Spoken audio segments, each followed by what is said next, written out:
Yeah, we're now live. Thanks, Chair. Good morning, everybody, and welcome to this Economy and Resources Scrutiny Committee on Thursday, the 4th of February.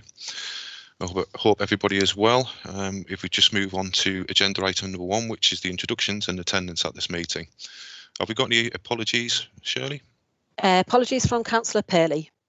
Councillor Paley. Okay. And okay. Have we got Councillor Barch? I know that he was going to be struggling to make the meeting. Yeah, we've got two members absent at the moment. We've got Councillor Barch and Councillor Boddy. Everybody else is on the call. Okay. If we could just clarify which officers are attending this meeting today. Yeah, we've got Elizabeth Davison, Dave Winstanley, Brian Robson and Andrew Perkins. Okay. I think that's it. Yep. Thank you. Move on to agenda item number 2, which is any declarations of interest. Are there any interests to be declared by any of the members of this committee? Okay. None noted.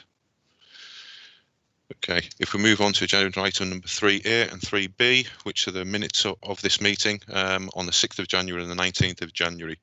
Could I just confirm that every member has received the updated set of minutes for the committee meeting on the 6th of January? Okay, seems to be the case. Okay, if I could just make comment on the minutes for the 19th of January. I've received a letter from the Chair of Children and Young People. Now, it seems to be there was a misunderstanding at their meeting at the beginning of January, where they were asked to make recommendations on the council tax increase and the social care precept increase. Now, although prompted at that meeting by officers to do so, there seemed to be a misunderstanding after the event, which has been brought to light in terms of what was being voted on. Now, the chair has confirmed that effectively there isn't an opinion for or against, so it's something which I will be mentioning when I make the recommendations from this scrutiny committee to Cabinet next week. Okay, in terms of the minutes, has anybody else got any comments? Councillor Harker?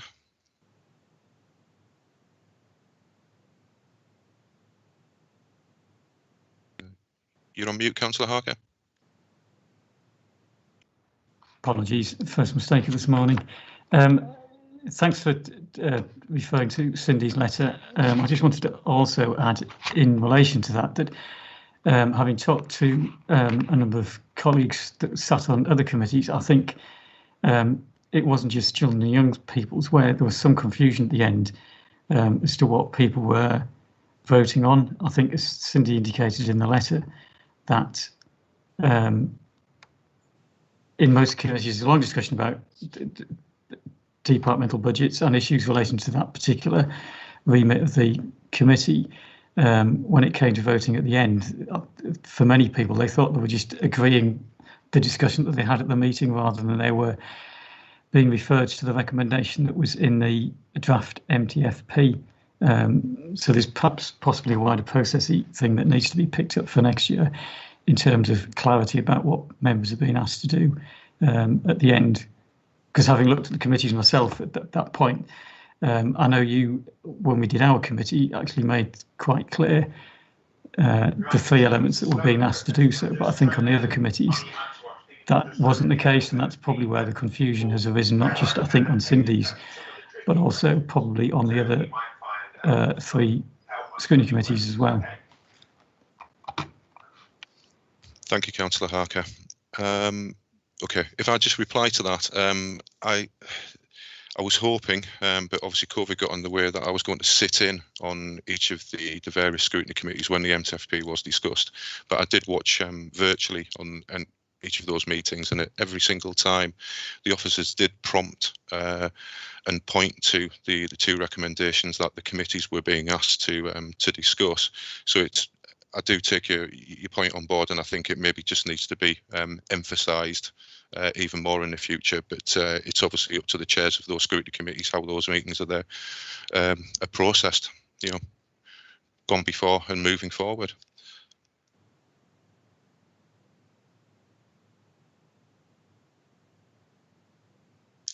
Councillor Cruddas.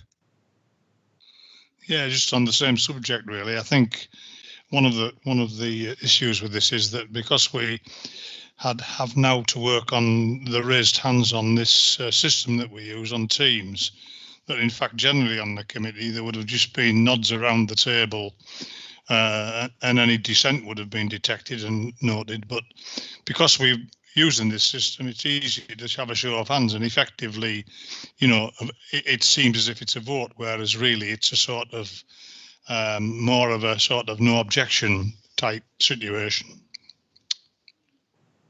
Thank you. Thank you, Councillor Cruddas. Totally agree. It's a consensus, isn't it?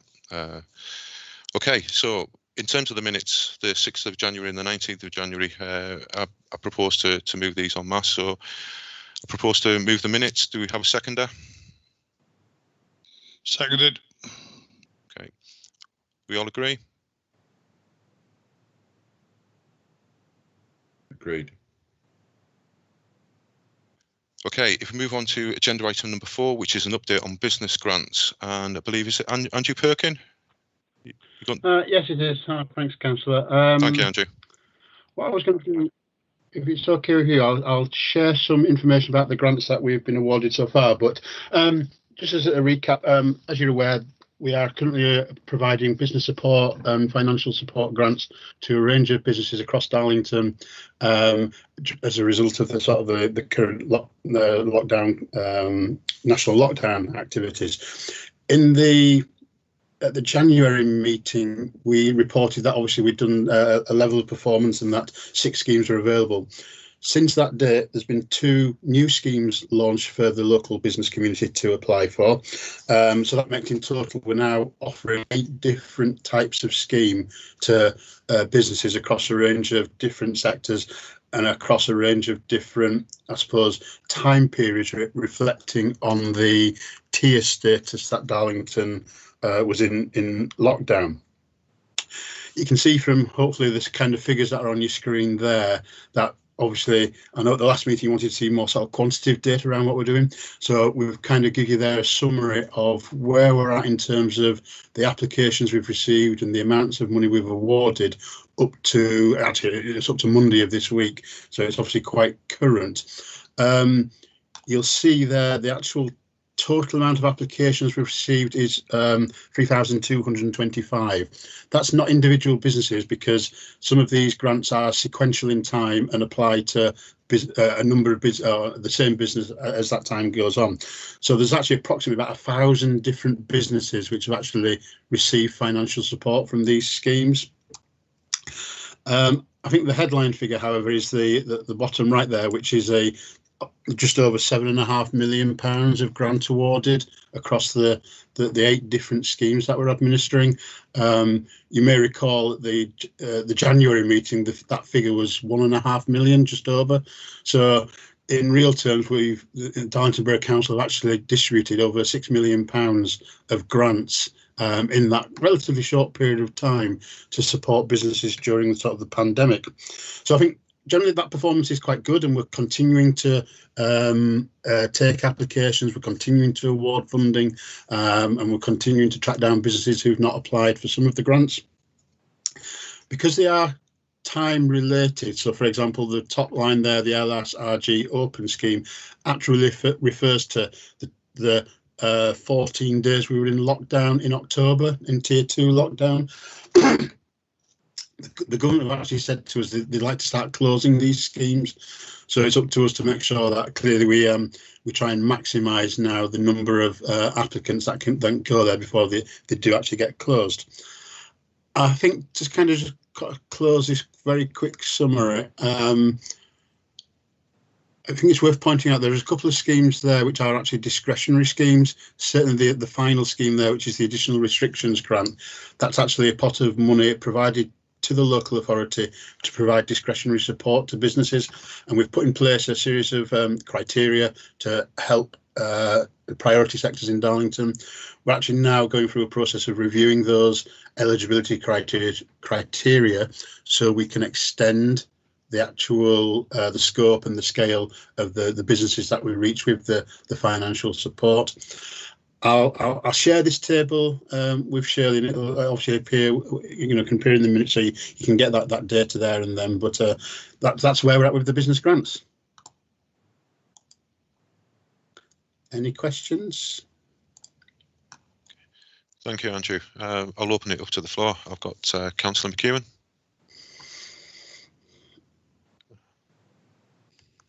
Thank you, Chair. I mean, the first comment to make, Andrew, is thanks again to you and your team for the work that's being done.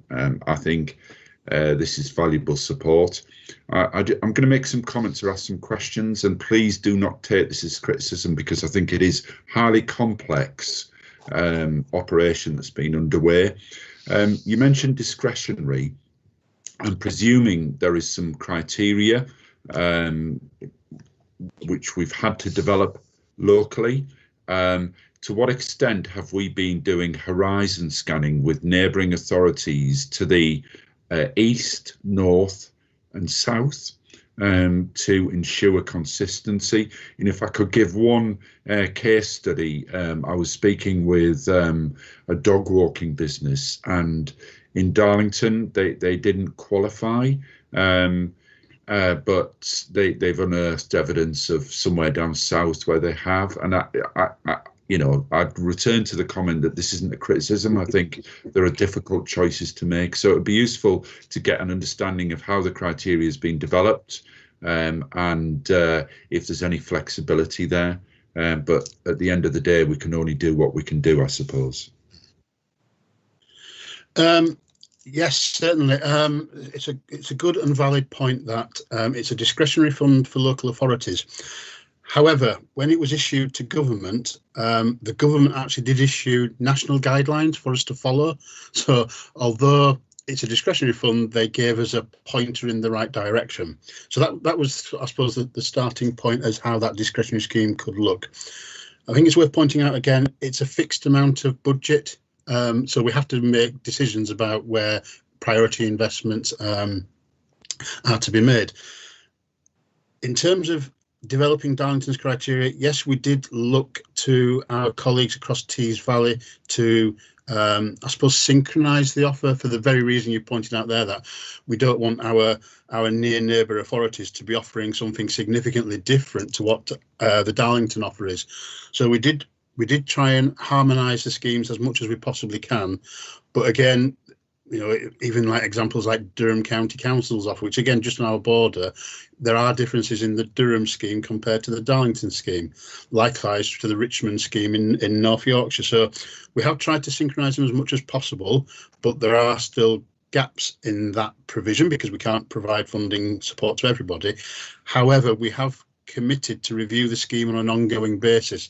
And as I mentioned there, we are reviewing the scheme at the moment to look at widening that scope to more service-based businesses and looking at different types of business operation. So at the moment, for example, we provide people who pay rent, commercial rent, have ongoing property costs, but we're now looking at maybe lessening that requirement to look at those businesses which don't have significant property costs. So it's a moving feast, and it'll be constantly under review. And we are looking at what other local authorities are also offering as well to see if we can harmonise as much as we possibly can. Thank you, Chair. Thank you, Andrew. Councillor Tate. Thank you, Chair, and thank you to Andrew for the additional data, because it is helpful to see the breakdown of the grants that have been awarded. Just a question, one really, if we are declining applications, are we still signposting on all occasions to any other scheme that a business would be eligible for, instead of just sending a letter to say you haven't been successful? Yeah, what we're doing with everybody who's rejected for grant support, certainly on the discretionary grant, which is one where people are particularly looking at, where we're actually signposting them first of all to the scheme which they thought they were applying for. And it sounds a little bit daft, that, but because there's 8 different schemes and 8 different applications with very similar names, quite a large number of applications are coming in for the wrong scheme, and we can kind of tell that by the nature of the business, what it does, and we can actually point them in the right direction to get that help. But then we're also signposting them to the national support measures around the self-employment income support scheme, universal credit, Tees Valley business support, the business bounce back loans. So we're trying to get that package right for people, so that they can access where that support is available. We're trying to, for those that we do reject, we are trying to give them, I say, that ongoing support and that ongoing help, because it's important that they get the support and the financial support that they're entitled to. Yeah, just a follow-up question on that, if I may, Chair. If we are declining someone for the discretionary grant, and then we review as an organisation and change the boundaries, are you then reviewing the declined applications? So if someone was, would you do that? Yeah. Every single one. Yeah. Yeah. Okay. We better commit. Yeah. Yeah. Councillor Renton. Thank you, Chair. First, I've got a few questions. First, quick understanding question. The process of the payment. So they apply to the council, and does the government pay direct, or do we pay without me looking through the figures in the back of the report? The council pay directly, and the council receive funding from government to cover those grant awards. So on that 7 million sum figure, how paid up are the government currently? I'll let Elizabeth possibly comment, but I do believe that we are given a grant allocation from government to spend, which is a high percentage of the anticipated value of the grant. So we get funding prior to actually awarding the grant. Elizabeth? Chair, yeah, if I could just come in on that one. At the moment, we're pretty well paid up. We're anticipating about £30+ million, and we're pretty much there. Or we certainly have enough money and have been paid enough money to pay out the grants that we have paid out. Thanks. Okay, I'll let Councillor. I'll step aside with my other questions. Councillor Harker might have one on this. Yeah, I'll bring Councillor Harker. I'll come back to you, Councillor Renton. Thank you, Chair. It's a slightly different question to yours, Councillor Renton. In terms of the figures you showed on the screen at the beginning, I mean, firstly about the comments, it's a huge amount of administrative work that's gone on. I think it was around 3,000 odd applications you've had, which is a vast quantity of administration to do. If I got the figures correct, it was approximately 1 in 4 applications have been declined. Now, you also just said in answer, I think, to Councillor Tate, that some of those were people applying to the wrong fund, and therefore presumably some of those declined applications were actually successful in another pot of money. Do we know of, I think I totted up just under 1,000 failed applications, how many of those were successful through another pot of money? And the second question is, if people who ended up not getting any money at all, what I'm struggling to understand is whether it's wholly because they have applied for a fund that they're just not eligible for, or whether, as I think you've hinted at, there was a finite pot of money and therefore some discretion had to be applied simply because there wasn't enough money to give to everybody scenario.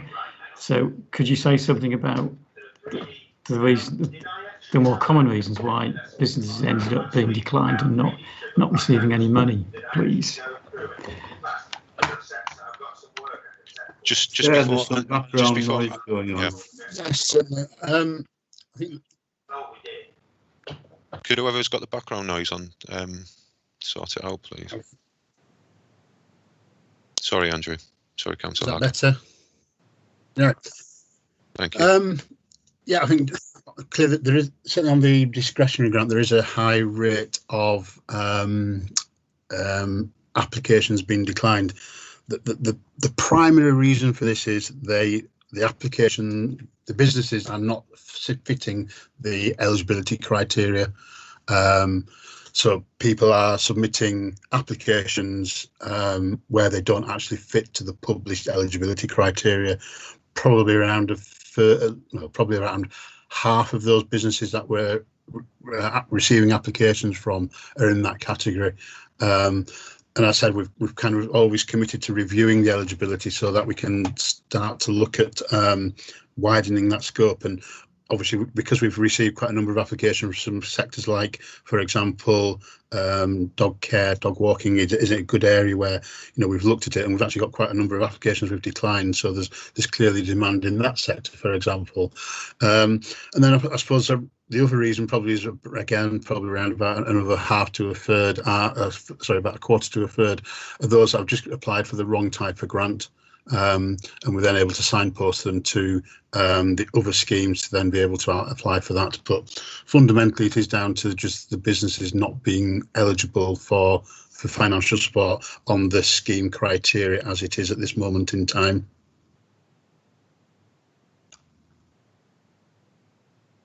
Thank you, Andrew. Does that answer your question, Councillor Harker?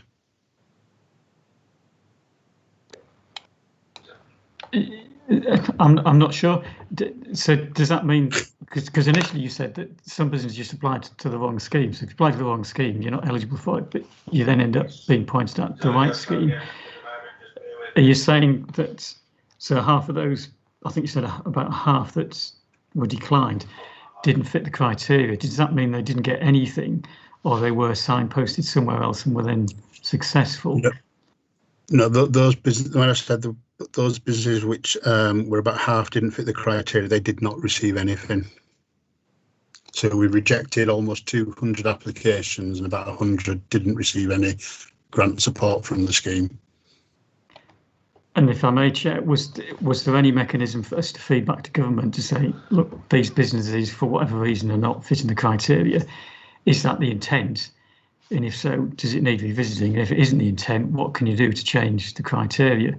Because clearly, what we don't want to end up in is situations where some businesses get support and others don't, just because of some bureaucracy. You know, either something hasn't been thought through, or for some reason they're being specifically singled out for not getting a grant. It just seems a bit bizarre if there's no feedback mechanism. And I appreciate a lot of this is being done very quickly and on the fly, but unless we can learn and adapt as we go through, we're going to end up in a situation where some businesses fail simply because we were unable to give them a grant and other ones succeed because they did get a grant, and that just seems inherently unfair. Very much. I think that there's sort of two kind of responses to that which are complementary of one another. I think, first of all, as it's a discretionary scheme and we as the council can determine local priorities, then we can also extend, we can also review the eligibility scope to widen that scope of businesses that can be eligible. So that's one element of the response. But secondly, there's also that lobbying government to feed back that there are a large proportion of businesses who are not receiving direct financial grant awards via these schemes. They're not eligible for the self-employment income support initiative, and they are without support. So I've had a couple of meetings with the Darlington MP, Peter Gibson, and I've also I also sit on a BASE working group around the actual administration of the grants, and colleagues from the council we also sit on that, so we can feed back that into that system as well.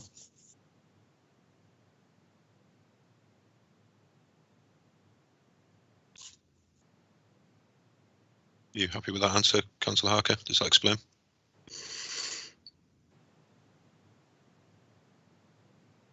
You're on mute, Councillor Harker. Apologies, it does. The sort of final question that follows on from that is, in terms of if we're feeding back, are we getting responses from government, or are we just essentially speaking into a vacuum and, you know, no one's listening? So far, there has been no response from government in terms of amending the criteria or providing additional support to those businesses.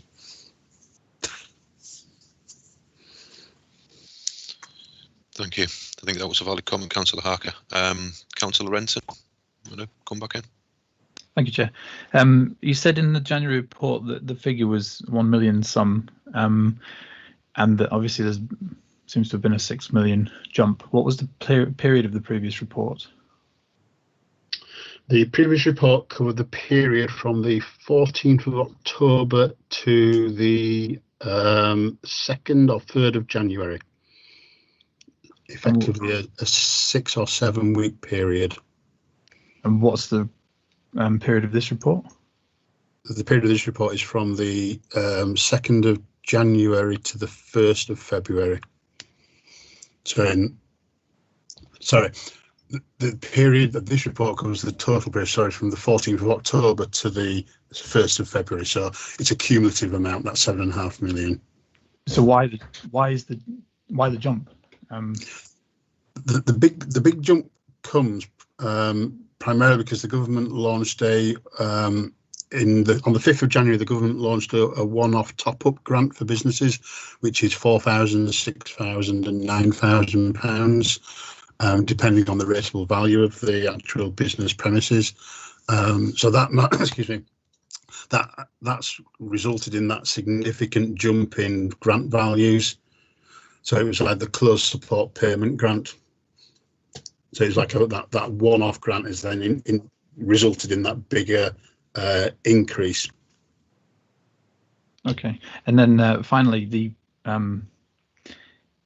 if these measures, lockdown measures, whatever we call them, begin to slow down, business start operating again, has there been any talk of how this system will look in the future, whether anything will be carried on, even out of complete lockdown? Can any of this continue? Do we know anything about that? As part of the funds awarded to local authorities, the discretionary funds, the additional restrictions grant, that money's been divided into two allocations.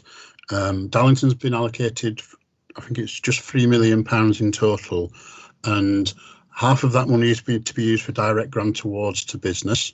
So far, the additional restrictions grant has committed just over £500,000 at this moment. We're anticipating possibly another $1 million to go in the next sort of 2 to 3 months. Alongside that, however, there's also funding support for recovery planning to put in place measures that once we come out of national lockdown, which at the moment the government is scheduled to review on the 15th of February. We're assuming that we're not going to come out of lockdown on that date, but there will be some point soon where we do come out of national lockdown measures and progress towards the tier system, whether that be tier 4, tier 3, tier 2, etc. And we're developing a plan of action to look at what those recovery measures could be and what those interventions could be to stimulate the stimulate the local economy and support the business community in getting back up to trading levels and get back up to operation. And what about past that? What about in 2 years' time? Is any of this, well, whether 2 years' time will be fully operating, I don't know, but is there any learning we can take from this, or anything we can continue past that period of recovery? Yeah, I think there is, and I think it's probably linked in with the way we provide business support in the future, being mindful of clearly being through 12 months, 15 months of pandemic, and that the business, the local economy, will still be fragile beyond coming out of measures, and we need to be mindful of that and then respond to that in our business support interventions and our support to encourage local economic growth. I suppose that's probably more medium term at this moment in time, but we're certainly mindful of the business support offer will adapt to reflect that element of the local economy and what it's been through. Good, thank you. Thank you, Councillor Renton. Councillor Tate, want to come back in, and then I'll close it with a couple of questions myself. Thank you, Chair. I'm not sure if this is a question for your area, actually, Andrew, but I'm just wondering if we've got any detail about any businesses that have unfortunately had to close, and whether we track that or not. We do track known closures. If I'm honest, we're not aware of any major or significant closures in the local economy. Unsurprisingly, a lot of people have been very quiet around their intentions, whether they open or reopen as businesses post national lockdown, post pandemic. It's clearly very sensitive information from a commercial point of view. So we're not in one way, we're not seeing a lot of businesses closing at this moment in time. But I suspect as we move away from the national lockdown restrictions and towards trading, that's when we'll start to see probably a noticeable change in business closures. Okay, we will monitor that. This is probably the answer. Okay. Thank you, Councillor Tate. Finally, just a couple of questions for myself, Andrew. Obviously, with the rejections at this moment in time, totaling, I think it's 949, and you talked about signposting, etc. Have we got the data there, which would maybe explain how many of those rejections were related to companies that maybe had only been trading for a short period of time, didn't possibly fit the scorecard in terms of the discretionary grants? Yeah, we've got that data available. Okay. I can certainly do you a quick summary of the different types of ineligibility and why people were unsuccessful. Thank you, and I appreciate this has been a fast changing situation, and as Councillor McEwen said right at the very beginning, the work you and your team have been doing has been exceptional. Just linking into that, I'm assuming that what we have is we have people who are answering the phone, dealing with businesses who have knowledge of the process, etc. But they would maybe need to be led by a scorecard, a tick list. Is that the case? Okay. It is in a way. I think that the actual grants are administered by both the business rates team and the business investment team in the council. So the business rates team have led on those grants which are primarily linked to business rates liabilities and therefore awarding grants on those bases. The business investment team have led on the discretionary scheme where there is that scorecard and officers are kind of processing applications and queries in relation to eligibility on that framework and checklist. Okay. Obviously confidential, but would we be able to have sight of that scorecard as well, please? Yes, certainly. Thank you. Just final question. Appreciate really busy. Just going back to this discretionary grants, looking at it, it looks on average we're probably being awarded around about £15,000 for each grant. And you talked about £1 million still in the pot to be awarded. Yeah. Okay. Right. As I said, that's in part linked to, I say, we're doing a review at the moment and recognising there's new business sectors and sections which will be eligible, and we've quantified what we think is the number of businesses in those sectors to then progress what we think may be able to deliver on the scheme. Okay. Again, if you're able to share that with the committee, that would be fantastic. Okay. Really appreciate that, Andrew. Okay. Thanks for coming along today. Okay, thank you. Thank you.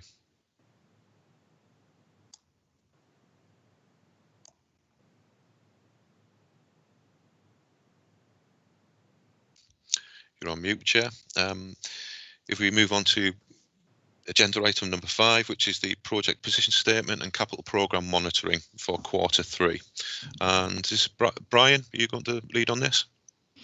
It's myself, Chair. Okay. Sorry. So, thank you, Chair. This report follows the standard format that members have been presented previously and covers both the financial aspects of the programme and project management matters up to the end of Q3. The report contains a summary of the latest capital resources and commitment position to inform the monitoring of the affordability and funding of the Council's capital programme.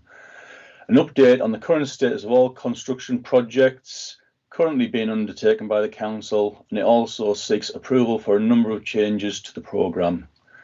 Some of the key points of the report are there are 40 projects currently live and an expected outturn at £127.4 million and are all within the financial tolerances set in the report.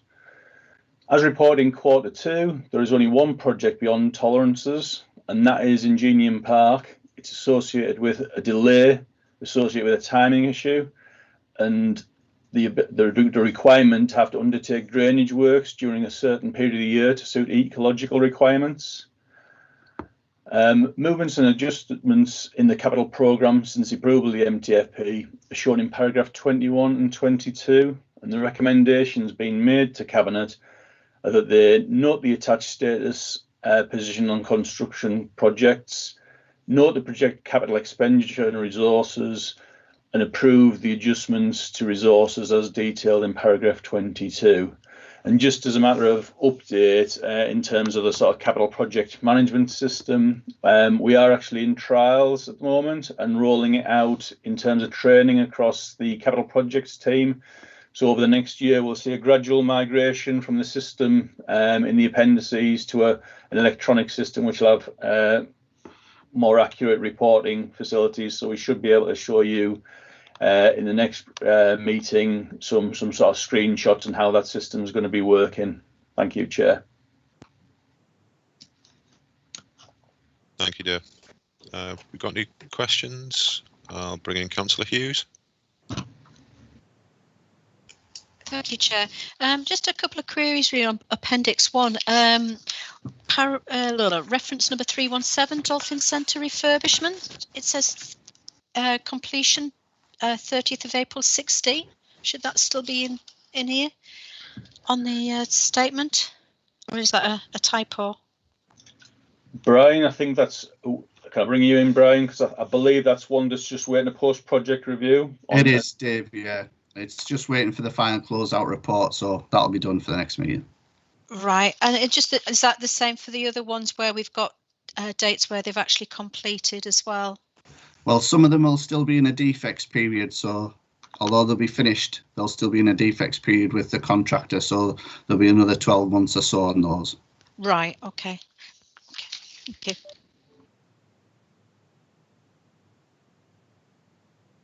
Councillor Renton. Thank you, Chair. I have a few questions, I think, but a comment first. If we look at paragraph 14, the breakdown of the projects, we've got 39 in economic growth, neighbourhood services, and 1 in people. And I understand why the breakdown is like that. A lot of the neighbourhood services stuff is probably people, but it's just the way you've worded it.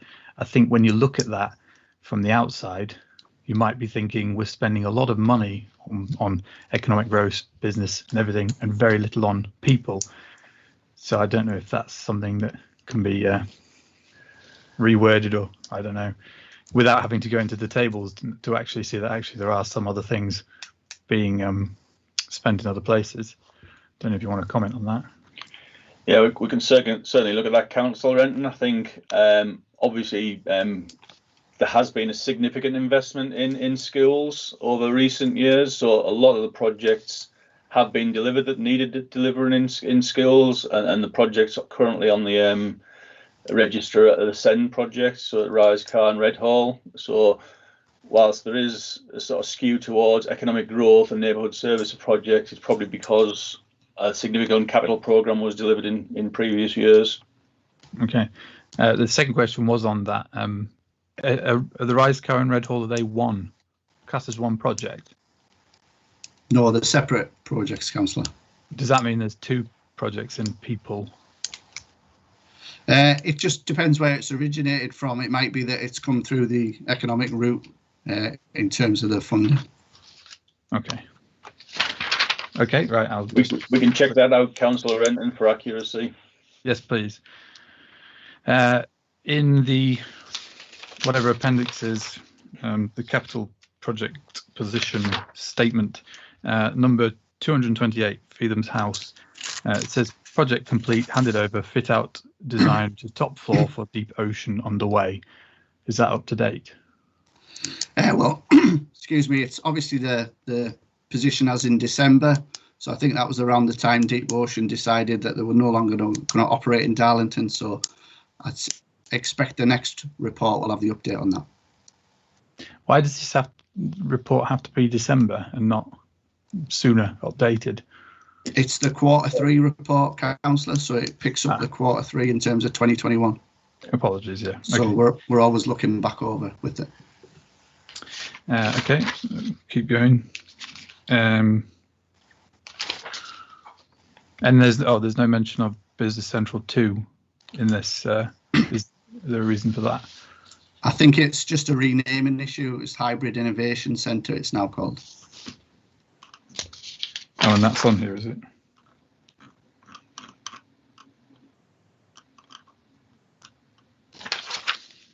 Oh, yeah, okay. Right.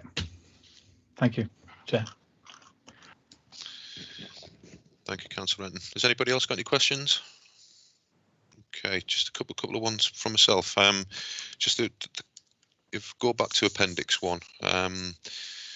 Obviously, number 26, the soft play in the bowling alley, says that plan completion 15th of Jan, but you just made reference to that earlier. I'm sure a lot of us look forward to seeing what that looks like. Just if I could just ask a question, and you mentioned defect period before. On a lot of these projects, how long will the defect period last? It's contractually, it's a standard 12 months, Councillor, but we have the option and we have the right to extend that if we're not happy that the defects have all been rectified in that period. Okay. And what if any defects are picked up after the event? So say, for example, 5 years down the line, and it's a structural defect. There's a further process which is called a latent defect process. So we pick that up under the contract, and it's usually, I think, 6 years under sealed or 6 years under signed, and then I think it's 12 years under sealed contracts. Decide. Okay. Thank you. Just a couple of more questions on specifics. 28 Crown Street Library. It says that there's delays in the tendering process due to resource issues. We just maybe expand on that if possible. I think that was due to COVID. I think I'll have to confirm that for you. Okay. Okay. And finally, number 233, Hybrid Innovation Centre. It looks as though we're going to be about just over 300,000 improvement on the original budget. Is that correct, or is the outturn fluid? I think it's fluid at the moment. British Steel announced a 20% increase in their prices just in January. So if the rest of the market follows suit, we're expecting that may have some impact. We have some contingency within the budget, and the price of that scheme, which will be the first one to come in with a major structural frame, that's expected in May. So we'll have a better idea then. Okay. Okay, we've got any more questions from the floor? None noted. Thank you, Dave, and thank you, Brian. Thank you, Chair. Thank you.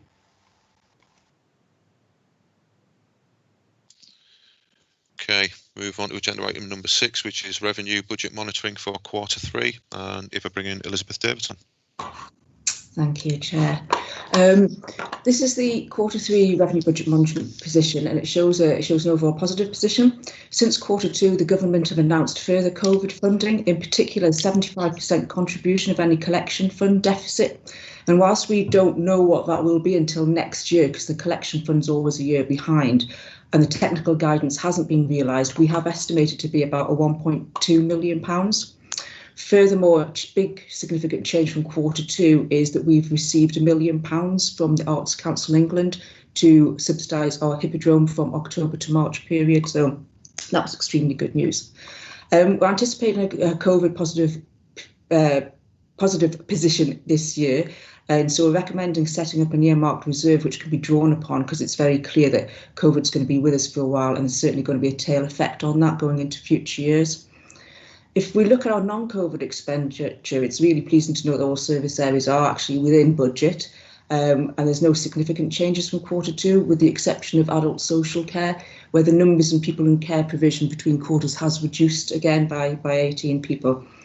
We have a number of carry forward requests which we're asking for approval for, but the overall chair is that it's a positive position for this year. Let's just over to questions, please.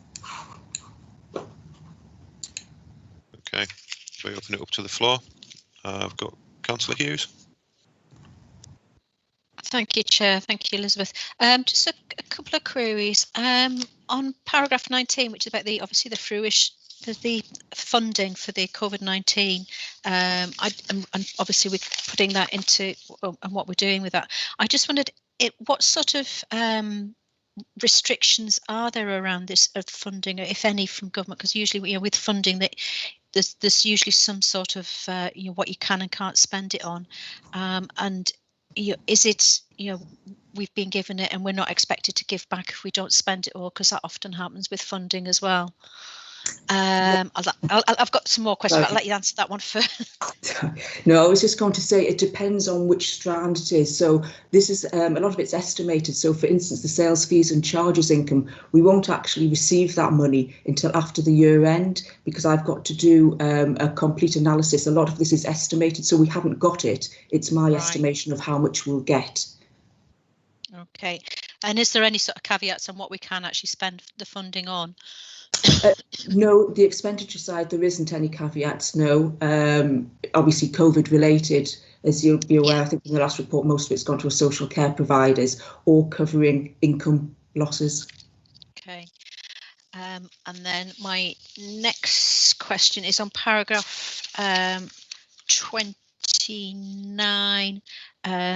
D, which is around the democratic services, the underspend on there.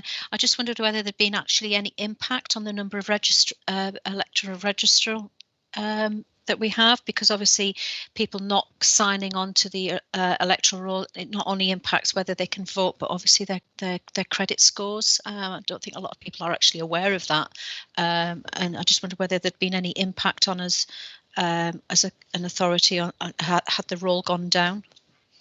And also I've got on paragraph 40, again, just bear with me a minute. No, it's not paragraph 40. Sorry, I'll let you answer that one. Well, I'll just see my notes. Unfortunately, my papers fell to bits. Yeah, sorry. Yeah. So the other one was about the salt usage. What happened there? Because how we managed to exceed the budgeted levels when November, December weren't particularly cold and icy. They were quite wet. Thank you. Just taking the first one, I'll have to be honest, I don't know what impact it's had on our electoral registers. I'd have to come back to you on that one. I know I've got a few Democratic colleagues on the call, but I'm not sure they would have the answer.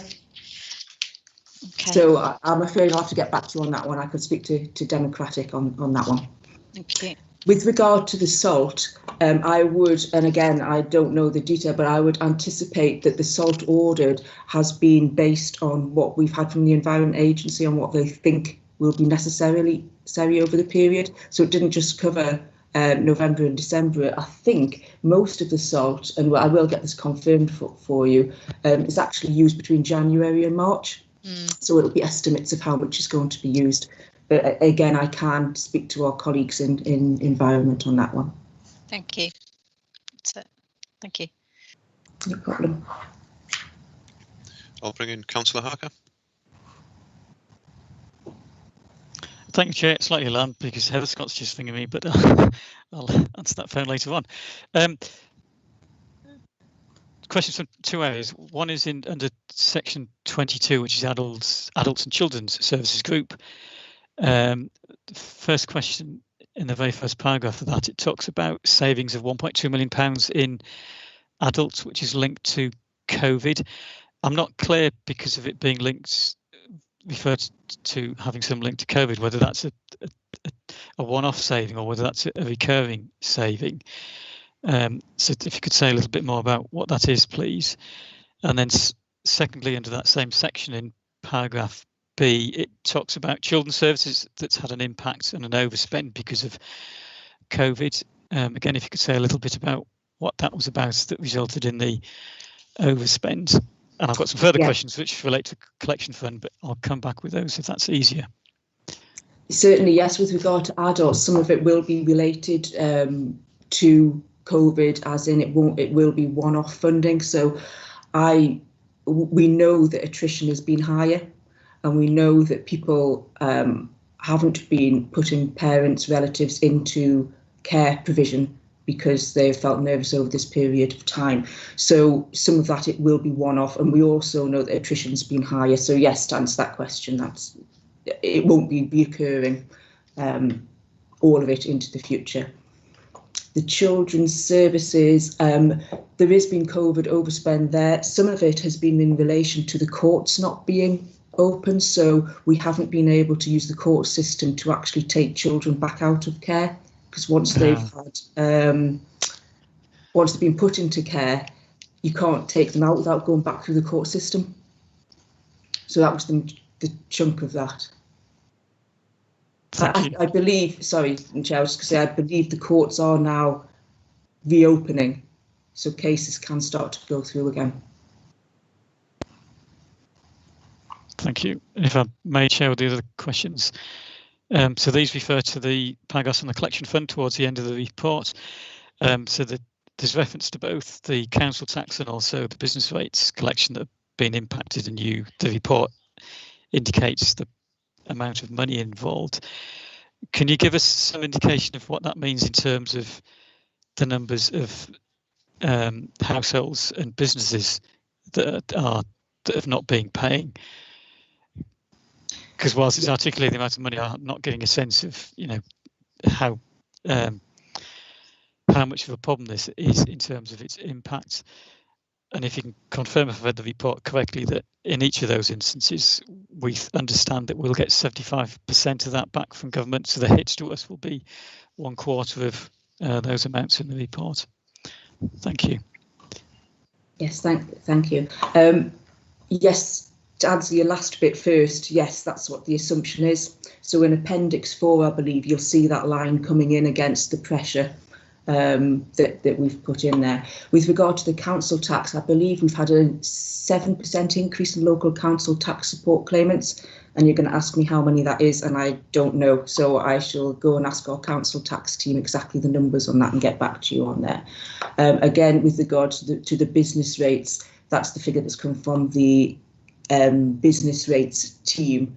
So I don't know if it's one business, 10 businesses. So I shall need to come back with the answer for you there. Apologies for not having the detail. Thank you, Chair. Thank you, Elizabeth.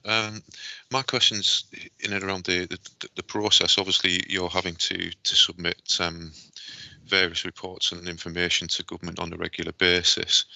How often is that, and what sorts of information are they looking for to support the grants and funding that have been forthcoming?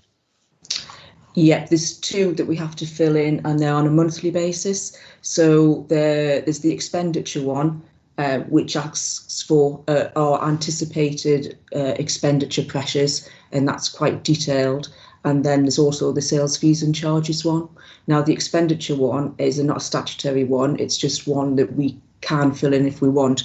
But it is, in my opinion, a good idea to fill it in because it shows what pressures we're facing. So it shows the Treasury what pressures local authorities are facing. The other one is the sales fees and charges, again, on a monthly basis. And what's going to happen is, I think in May, they are going to do a final one for the year, where we'd have to put our final claim in, which would be a reconciled claim once the year end's closed.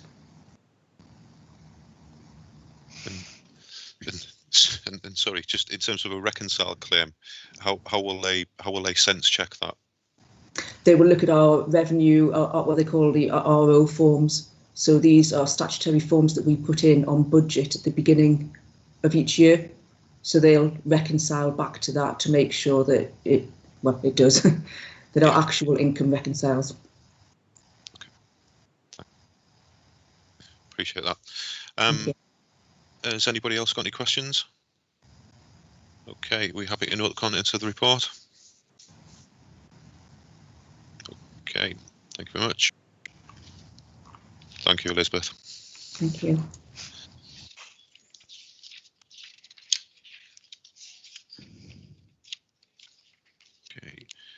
Okay, if we move on to agenda item number 7, which is the work programme, of this scrutiny committee, and bringing in Shirley. Thanks, Chair. Yeah, it's the usual work programme report. Appendix 1 sets out what's actually on the work programme and some of the items that are archived that you've actually considered this year. I think there's only one outstanding item that you perhaps need to determine how to take forward, and that was raised at the last meeting on youth and employment. So perhaps just need to think about how that piece of work is going to be taken forward. Thanks, Chair. Okay, if I could just come in on that. I've spoken to the chair of children and young people, and they're going through a piece of work at the moment, which is to review the impact of COVID on children and young people, and I believe they've had a first exploratory meeting, and there's a second one coming up. The chair did say that after that second meeting, she would formulate a plan of action and then bring in myself and the mayor. Myself really is how the scrutiny committee can support the children and young people to ease the workload, shall we say. And I'll bring in Councillor McEwen and then Councillor Hughes. Yeah, but being pragmatic, I think that's probably a good way forward. If they've got it in their sights, I think once they've done that piece of work, I think it is important that we have input, but that approach that you've suggested, Chair, I would agree. Yeah, I would support that kind of approach, but we do need as a committee to be cited on this because it has an economic aspect to it. Yeah, totally agree. And if it does look as though this is going to lag, then I will be pushing on that. I did have Councillor Hughes. You put your hand back down. Yes, thanks, Chair.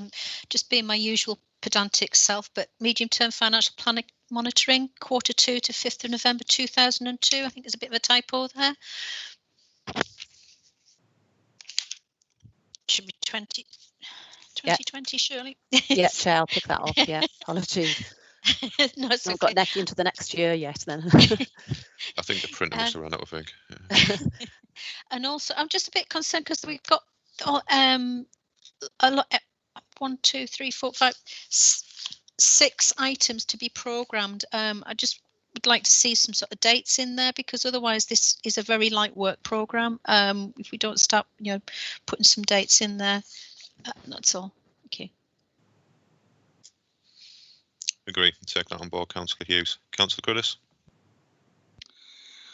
Just this thing on the youth and employment, we need to keep pressure on the Tees Valley Combined Authority, because they've got funds that supports our getting people back to work and NEET people very heavily. So we just need to make sure that, and I know the officers talk regularly with officers on Tees Valley, and making sure that the funds for us to continue with our very good work on getting people back to work and supporting children that are not currently in education come forth and make sure there's a continual flow of funds there. That's just a comment, really. Thank you. Thank you, Councillor Curtis. Councillor McKeon. Yeah, I would agree, but what I would say is I think there's something more fundamental. I think from my perspective, and hopefully from our committee's perspective, we need to ask some searching questions around the world has changed. Have what we are doing now locally or at a Tees Valley perspective, is it fit for purpose? If not, why not? and how should it adapt? Because clearly we've seen a significant change in the landscape, and I think we've got a duty from a Scrutiny perspective to really try and dig into that, to say it's those fundamental questions, isn't it? You know, is it fit for purpose in 2021 going forward for the next 3 years? It may be, may not be. Aspects might be, other aspects might not be, but that's a kind of discussion I think we need to be involved with. Oh, sorry. Thank you, Councillor McKeown. Totally agree, and that's noted. Maybe links into something that I was wanting to talk to the committee about, and hopefully a number of members will be interested in this. There's performance indicators, and at the next meeting they'll be brought forward to us, and these performance indicators have a number of economic indicators for the town, but you know, some of those may be obsolete, and the journey that we've been on over the last year, and the journey that, you know, businesses and the economy will be on going forward, it will be different. And I think what we'd like is a group of us to get together and look at what indicators we would like to see brought forward that gives us an indication as to how the council is performing within, you know, the term is used often, but within its gift in supporting businesses and the economy moving forward. So I'll send an email out later today, just to see when people may be free over the next couple of weeks. Thank you. Is there any more comments or questions on the work programme?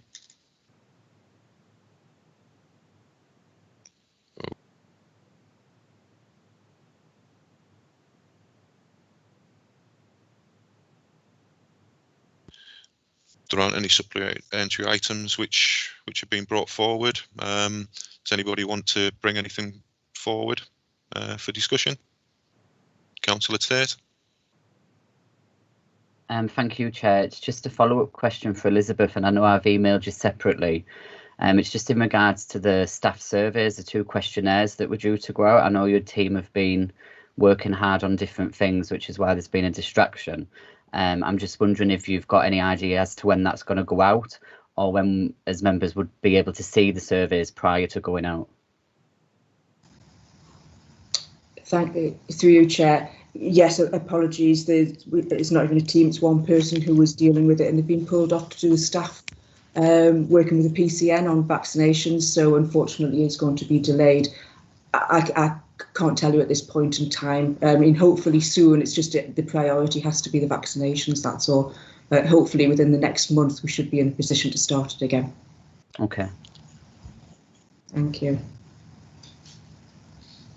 Thank you, Elizabeth. Thank you, Councillor Tate. Councillor McKeown. Yeah, just following on that, I haven't taken as active an interest as perhaps Councillor Tate or others on this, but I do think it's quite important reflecting, particularly in the context of how are the staff.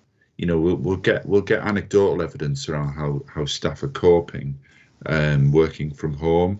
But I have a number of themes that I carry with me over a 2-week period, and the one of the last 2 or 4 weeks has been returning to this: how do people cope when they're working from home? You know, because I do think it's having an impact, and I speak to family members who have to work from home. So I think it's important that we get this out, and there's a strand of that.